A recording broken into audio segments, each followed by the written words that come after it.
Good morning, नमस्कार। सबका मंगल हो, सबका कल्याण, सब दुख मुक्त हो जाए, सबके जीवन में भोग शुद्धि, पुण्य शुद्धि, आत्मा भाव बुद्धि आ जाए। सभी के जीवन में वो कला आ जाए जिसमें भोग रक्षा, पुण्य रक्षा, आत्मा भाव शुद्धि और दुष्कर्म का परित्याग आ जाए। तो भाई बहनों, बहुत ही सुंदर शिक्षा सामुच्चय को लेकर आचार्य शांतिदेव की जो 2 कृतियां हैं, शिक्षा सामुच्चय और बुद्धचर्या अवतार, इसमें से कुछ अंगों को देखने का प्रयास करेंगे। तो पहला जो कर्तव्य है, बोधिसत्व के कर्तव्यों का साधन सहित निर्देशों में आया है। पहला है आत्मभाव की रक्षा अर्थात दुष्कर्म परित्याग। प्राणी मात्र की सेवा को छोड़ सब दूसरे कार्य निष्फल है और उन निष्फल कार्यों के त्याग से ही मनुष्य अपनी पूरी रक्षा कर पाता है। आत्मभाव की रक्षा अर्थात दुष्कर्म परित्याग। प्राणी मात्र की सेवा को छोड़कर सब दूसरे कार्य निष्फल है और उन निष्फल कार्यों के त्याग से ही मनुष्य अपनी पूरी रक्षा कर पाता है। स्मृति या जागरूकता से इन अनर्थ का त्याग पूर्णतः सिद्ध हो पाता है। स्मृति उत्कट आदर या श्रद्धा से होती है। स्मृति किससे होती है? उत्कट आदर या श्रद्धा से होती है। श्रद्धा ज्ञान सहित उत्साह से उन्नत होती है, जो सम या शांति की महान आत्मा है। समाहित पुरुष को यथार्थ ज्ञान हुआ करता है और इन ज्ञान के कारण बाह्य चेष्टाओं के रुक जाने से मन शांति से विचलित नहीं होता।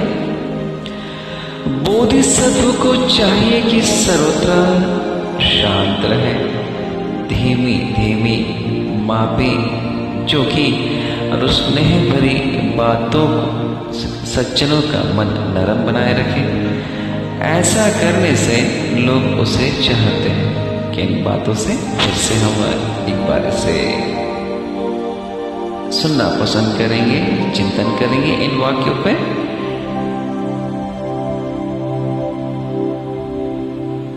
स्मृति उत्कट आदर या श्रद्धा से होती है।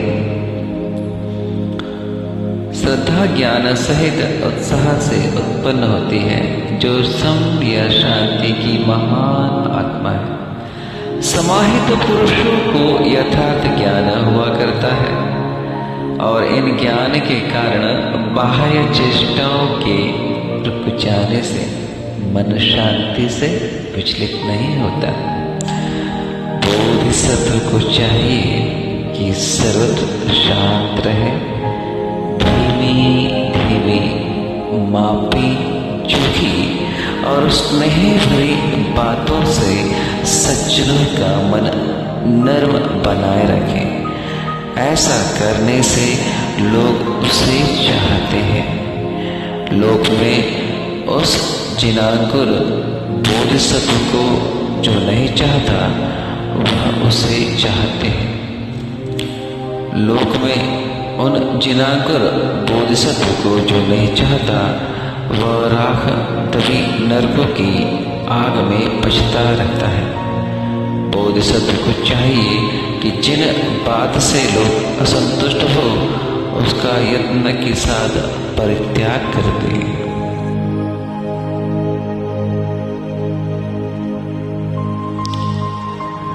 बोधिसत्व को चाहिए कि जिन बात से लोग असंतुष्ट हो उनका यत्न के साथ परित्याग कर दे।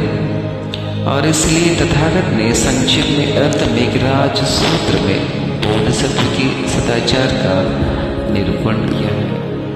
भेषज से, मांस मछली से नहीं और वस्त्र से ही यह आत्मभाव की रक्षा करनी है। भोगों का सेवन भी शरीर रक्षा के लिए करना होता है। तृष्णा पूर्ति के लिए नहीं। भोग में तृष्णा रखने से क्लिष्टापत्ति होती है, बड़ा पाप लगता है।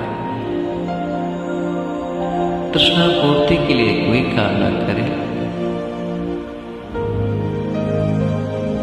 बड़ा पाप लगता है। यदि आप तृष्णा पूर्ति करते हैं पूर्ण रूप से उपाय को जानकर पुण्य करते रहना चाहिए। पूर्ण रूप से उपायों को जानकर पुण्य करते रहना चाहिए। उस शिक्षा पद का आचरण करने से भोग रक्षा सुकर और सहज हो जाती है। पूर्ण रूप से उपायों को जानकर पुण्य करते रहना चाहिए। इस शिक्षा पद का आचरण करने से भोग रक्षा सुकर और सहज हो जाती है। बहुत ही सुंदर कहा गया है भोग रक्षा के बारे में। पूर्ण रूप से उपायों को जानकर पुण्य करते रहना चाहिए। इस शिक्षा पद का आचरण करने से भोग रक्षा सुकर और सहज हो जाती है। पुण्य रक्षा, अपने लिए फल की तृष्णा न रखें। पुण्यों की रक्षा होती है। पुण्य करके कभी पछतावा न करना चाहिए। मैंने यह क्यों किया, ना करता तो भी क्या बिगड़ जाता था। पुण्य करके इसका ढिंढोरा भी ना पीटना चाहिए। बोधिसत्व को चाहिए कि लाभ और सत्कार से डरता रहे। क्या चाहिए बोधिसत्व को? कि वह लाभ और सत्कार से डरता रहे, अभिमान का त्याग कर दे, धर्म में श्रद्धालु रहे तथा धर्म में अविश्वास न करे। यह पुण्य रक्षा होगी। आत्मभाव शुद्धि के बारे में थोड़ा ध्यान से देखेंगे। आत्मभाव के शुद्ध हो जाने पर भोग उसी तरह उत्पत्ति होता है जैसे देहधारियों के लिए पका भात, जिसमें किनकी नहीं होती, हितकर होता है। तृणों से ढकी खेती जैसे रोगों से छिन्न हो, ताजी फलती फूलती नहीं, वैसे ही क्लेशों से ढका बुद्धांकुर नहीं बढ़ता। पाप रूपी क्लेशों का शोधन करना ही आत्मभाव की शक्ति है। बुद्ध भाव वचनों का सार समझकर उसके अनुसार यत्न ना करने से मनुष्य को दुर्गति भुगतनी पड़ती है। क्षमाशील रहना चाहिए, शास्त्र सुनना चाहिए, वन का आश्रय ले समाधि के लिए यत्न करना चाहिए, समाधि योग करना चाहिए, संसार के प्रति अशुभ बुद्धि रखनी चाहिए। कारिका 17:20।